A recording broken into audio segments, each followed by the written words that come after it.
Earlier this week, I took my daughter on an overnight mother-daughter creative date. It was at a hotel room in our town, 10 minutes from our home, and boy, did I learn some big lessons on that one overnight date. So I want to share them with you.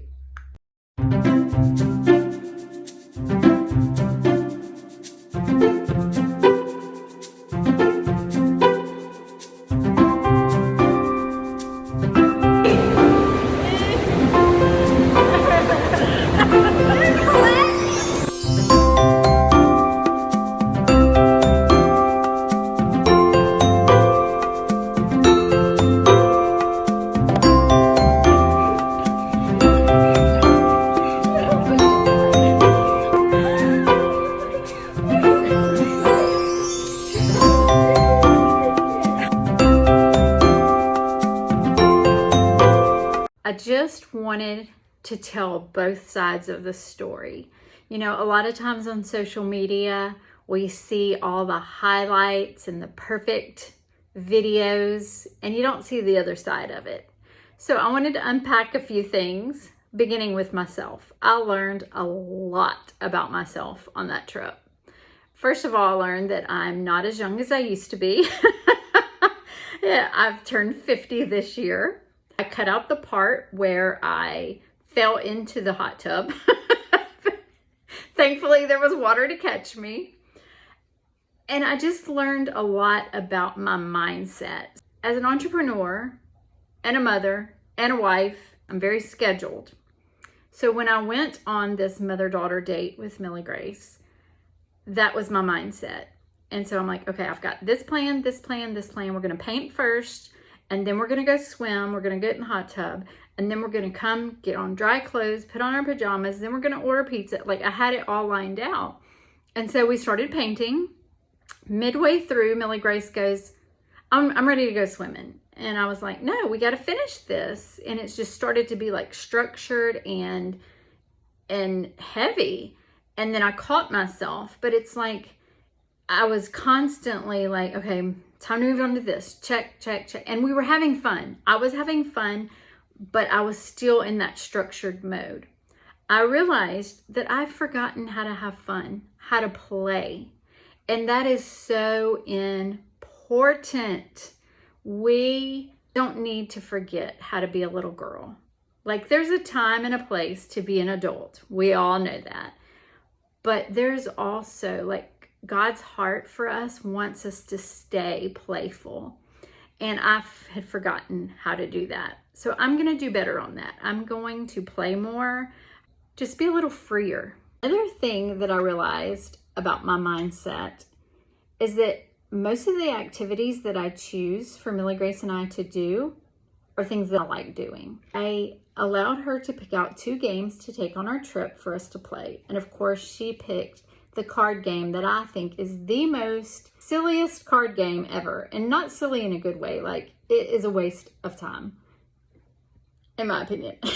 As we were playing, I had on my schedule that we were going to play 3 rounds and then watch a movie. It wasn't a written schedule. I'm not that bad. It was up here.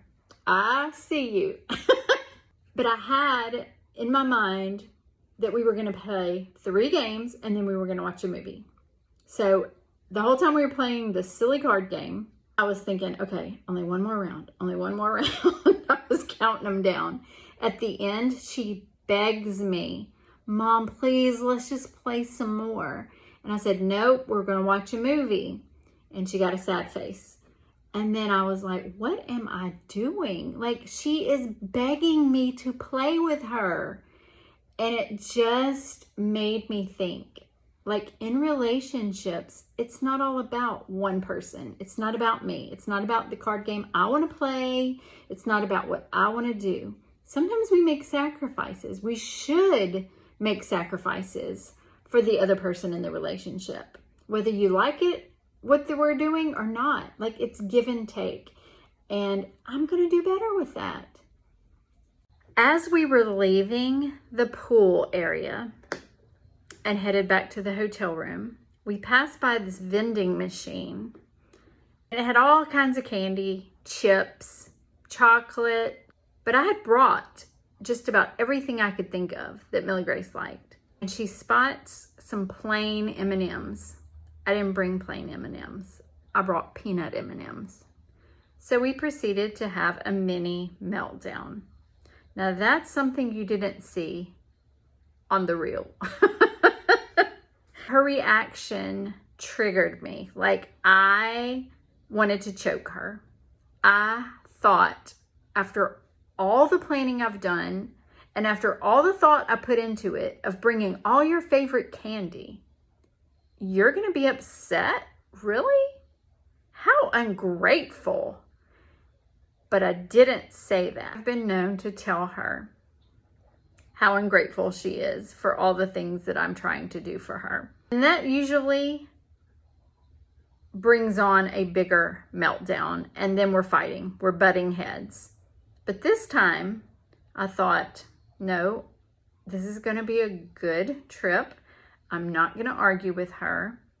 And I stopped and I said, you know, Millie Grace, we just need to look at the things that we do have. Don't focus on the one thing that you don't have, because that's just negative. Let's focus on what you do have. And to my surprise, because I really expected to be a further meltdown as the usual case, her frown disappeared. Now, I'm not going to say that she was all ears smiling, because that wasn't the case either. But she said, okay. I was like, oh, wow. A friend of mine, as I was telling her this story this morning, she reminded me, God doesn't condemn us. He doesn't say, oh, you're so ungrateful. He's gentle and he's loving. And he's not in our face condemning us. And that was a lesson that I need to think about, how I'm reacting to her reacting, because it does make a difference. Lesson number 2, reminder, all you see on social media isn't the big picture. Don't compare your story to what you're seeing. It doesn't show the big picture. Love you guys.